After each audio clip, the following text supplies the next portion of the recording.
No a ja mám za to, že nás čaká jeden double wave start, teraz tá angličtina mi ostane dlho v hlave. Každopádne v kategórii T4 tu máme síce menšie pole ako v Třinci, ale táto nová kategória sa v tomto momente rozbehla trošku takým zvláštnym spôsobom. Tam akoby odštartovala iba jedna časť našich štartových koridorov, ale v každom prípade Juraj Mikoš na prvom mieste, za ním teda Michal Porúbský a tretia Laura Veterová, takže opäť máme aj dámu v našom poli, ktorá dokonca mám pocit, že preskočila.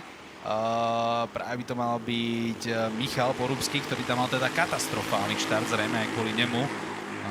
Tam neodštartovala väčšina toho ľavého gridu. Alebo pravého z našej perspektívy. Až by sa mi ponúkalo povedať, že práva strana, čo je s vama. Mám pocit, že horúce počasie sa postupne dostáva aj do našej veľmi slabo klimatizovanej miestnosti.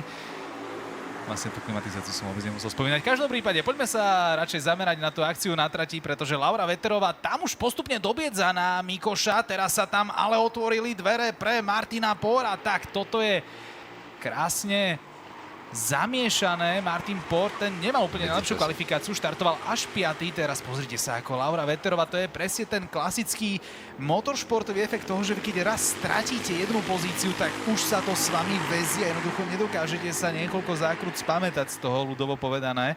Takže zatiaľ Juraj Mikoš môže byť na čele trošku kľudnejší, tak pozrite sa, máme DRS aj v kategórii T4, ale je nič platné, pretože Laura Veterová a dokonca aj Samuel Uvaček by to mal byť, sa prešmykli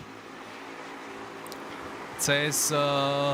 rozmýšľam, kto tam bol, musí sa nám updateovať teraz trošku grafika, aby sme sa zorientovali v tom. Takže by to bola Lucia Boleková s tým číslom 19.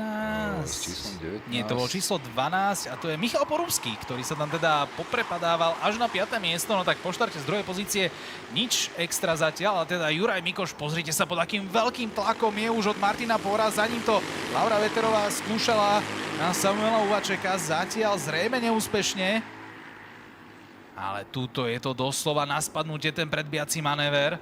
No aj minimálne časové rozdiely sú medzi Martinom Pórom a Jurajom Mikošom. A vidno, že Martin Pór to skúša všade, kde to je len možné.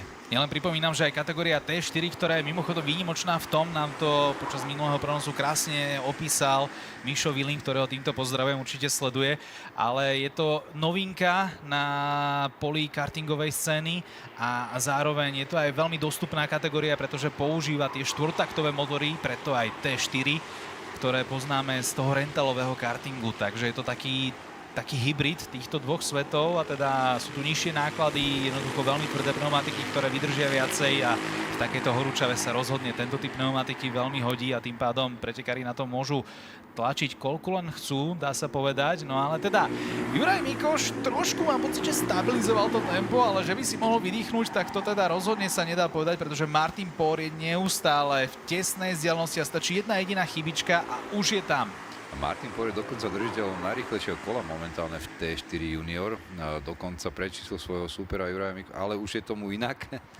Boli tam 2 desatiny, áno, kde Martin Pór rýchlejší v kole predtým, ale v aktuálnom kole samozrejme túto bilanciu Juraj Mikoš napravil a zvýšil svoj náskok na približne 1,6. Ale pozor, teraz to možno príde krásny súboj. Pozrite sa, jak tam skáče Martin Pór, aby sa dostal pred Juraja Mikoša, ale Juraj Mikoš má ďalšiu zákrutu na svoju stranu, tak toto bolo nádherné.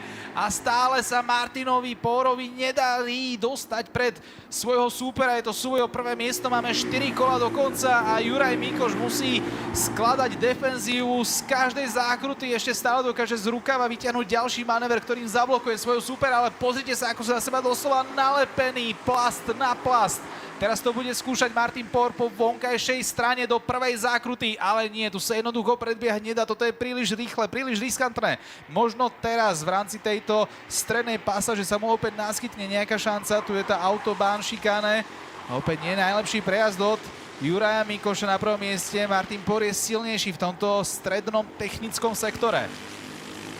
Áno, v tejto takzvanej preklápačke, ako na Silverstone, Megoza Bekic, rakúske Megoza Bekic, keď si dobre pamätám tie mená tých preklápaných zákrut. Martin tam vystrkuje svoj nos, kde sa dá, ale ale Juraj Mikoš nie je pretekár, ktorý by pravdepodobne sedel za volantom prvýkrát. No to rozhodne nie, ale to tempo oboch pretekárov je fascinujúce, pretože napriek tomu, že sú v tvrdom súboji, tak naďalej jazdia jedno najrýchlejšie kolo za druhým. Juraj Mikoš aktuálne sa blíži k hranici 48,2.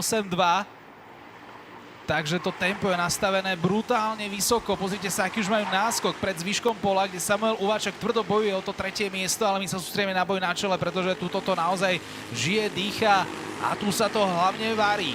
A uvidíme, že či aj Martin Port dokáže navariť nejaký predbíjací manéver, pretože zatiaľ jednoducho, no, nestačilo to. Nestačilo snaha z jeho strany, je vidno. Snaží sa aj voliť stopu takým spôsobom, aby si dokázal v podstate motokáru nachystať na prípadný útok v ďalšej sekcii trate, ale ako si spomínal, určite tá sekcia rovinky a prvej, druhej zákruty a potom autobahn šikáne. Ale teraz to nachystal trošku inak, my sa práve blížime k autobahn šikáne. On si nechal väčší odstup v poslednej zákrute, aby možno mal lepší prejazd tým prvým sektorom, ale je naďalej ďaleko a sme v poslednom kole kategórie T4. Martin Port teraz je blízko, možno toto bude jeho posledná šanca niečo vymysleť, ale Juraj Mikoš to robí veľmi šikovne, ako aj Tomáš spomínal, tak predbiehať sa tu dá iba veľmi ťažko, ale nestačí to. Áno. Nedokáže sa tam dostať Martin Port, ako veľmi chce, tak to jednoducho nejde. A tu už sme v tej naozaj vysokorýchlostnej poslednej pasáži, tak pozrite sa, ako sú na sebe nalepení, skáče tam Juraj Mikoš cez obrubník a bok po boku prechádzajú cieľovou čiarou, ale nestačilo to a Juraj Mikoš to dokázal a zvíťazil v prvých pretekoch kategórie T4 v rámci 3. kola slovenského kartingového poháru. Dámy a páni, ak toto boli vaše prvé kartingové preteky, ktoré ste v živote sledovali, tak verím, že už tam máte naparený ten odber nášmu kanálu, aby ste to mohli sledovať aj na budúce. Pretože toto bolo krásne a čo je najlepšie, máme nachystaných ešte plno ďalších pretekov dnes už čo chvíľa, takže naozaj krásna reklama na karting a na slovenský kartingový pohár. Každopádne ten tlak Martina Pora viedol k tomu, že dokázal Juraja Mikoša vybudiť až k času 48:0. Čiže oni v podstate oproti tým časom v druhej polovici pretekov dokázali ešte 0,2 zrýchliť, čo je neuveriteľné v týchto podmienkách, že teda pneumatiky skôr sa prehrievajú a degradujú. Oni stále zrýchlovali, takže čirák dolu chalani. Presne tak. A opäť mali sme na štarte iba 6 pretekárov. Jednoducho aj mi Michal písal pred štartom, že máme tu nejakých márodov, nejakých dovolenkárov. Takže je to kategória, ktorá sa iba rozbieha, ale jednoducho ponúka nádherné súboje naprieč celého pola. A je to naozaj fascinujúce sledovať tieto súboje. A toto strašne chcel sa tam dostať Por. Drobných chybičiek Martina Pora pri predbiehaní. Žiaľ, ako chápem, že sa to nedalo inak vyriešiť, ale teda minimálne z našej strany oceňujeme snahu o motoršportové divadlo. A my sa už pomaly chystáme k rozhovoru. Tak myslím, že Maxim môže určite oddychnúť, už žiadna angličtina sa nekoná, takže tu už vidíme, že sa nám dobehol Juraj Mikoš na rozhovor. So mnou tu teraz stojí Juraj Mikoš. Juraj, gratulujem, prvé víťazstvo, ale veľmi tesné, naozaj super sa ti tam skoro celý pretek lepil na zadok. Čo na to vravíš? Bolo to tesné? Bolo to veľmi ťažké, pretože nečakal som, že Maťo sa tak rýchlo prebojuje hore, ale potrápil ma dosť, ale mal som to viac menej pod kontrolou, takže bol to super pretek. Aj naozaj ten finish, ste tam prišli takmer naraz, tesné, gratulujem, ale ako sa ti jazdilo v takomto až tropickom teple? Je to veľmi náročné, naozaj vždy som veľmi spotený po každej jazde, takže sú to veľmi náročné podmienky, ale zvládame to. A nejaká stratégia do druhého preteku, aby si udržal to prvenstvo? Urobiť to isté, čo teraz. Dobre, ďakujem za rozhovor, užívaj. Tak, mal to pod kontrolou Juraj Mikoš. Chcel by som aj ja mať v živote takto veci pod kontrolou. On je podľa mňa ten typ, ktorý si necháva, keď bude mať raz hypotéku, tak si nechá ešte dvojdňovú nejakú po termíne splatnosť, aby jednoducho cítil adrenalín, cítil ten tlak, pretože diamanty vznikajú pod tlakom. A poďme sa pozrieť na ďalšiu rotaxovú triedu Minimax.